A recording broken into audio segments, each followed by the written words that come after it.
नमस्ते दोस्तों। आज हम बात करेंगे नवरात्रि की पहली देवी मां शैलपुत्री की कहानी की।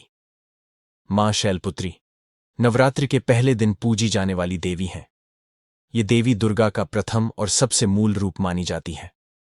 पर्वतराज हिमालय की पुत्री होने के कारण इन्हें शैलपुत्री कहा जाता है। पूर्व जन्म की कथा।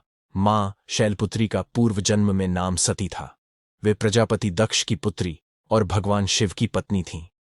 एक बार प्रजापति दक्ष ने एक भव्य यज्ञ का आयोजन किया। इस यज्ञ में उन्होंने सभी देवताओं, ऋषियों और अपनी पुत्रियों को बुलाया, लेकिन जानबूझकर भगवान शंकर और सती को आमंत्रित नहीं किया। सती ने जब सुना कि उनके पिता के यहां यज्ञ हो रहा है, तो उनके मन में वहां जाने की तीव्र इच्छा हुई। भगवान शिव ने उन्हें समझाया, बिना निमंत्रण के जाना ठीक नहीं होगा, लेकिन सती ने पिता के घर जाने का आग्रह किया। अंततः शिवजी ने अनुमति दे दी।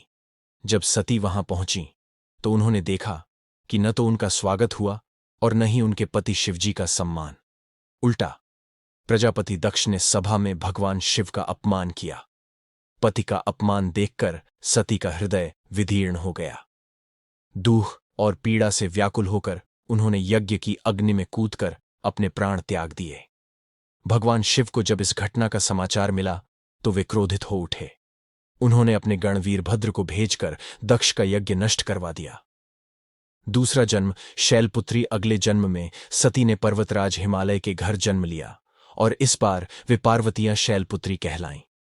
इस जन्म में भी उन्होंने कठोर तपस्या करके भगवान शिव को पुनः पति के रूप में प्राप्त किया।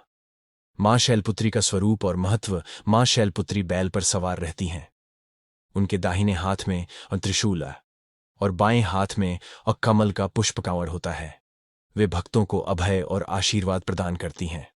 उनका पूजा मंत्र है ऐं देवी शैलपुत्र्यै नमः।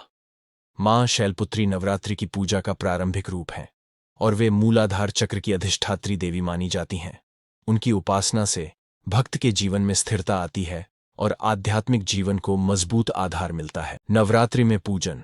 नवरात्रि के पहले दिन भक्त मां शैलपुत्री की पूजा करके आशीर्वाद मांगते हैं कि उनका यह पर्व शुभ और मंगलमय हो। माना जाता है कि उनकी उपासना से सभी प्रकार के दुख दूर होते हैं और जीवन में सुख शांति आती है।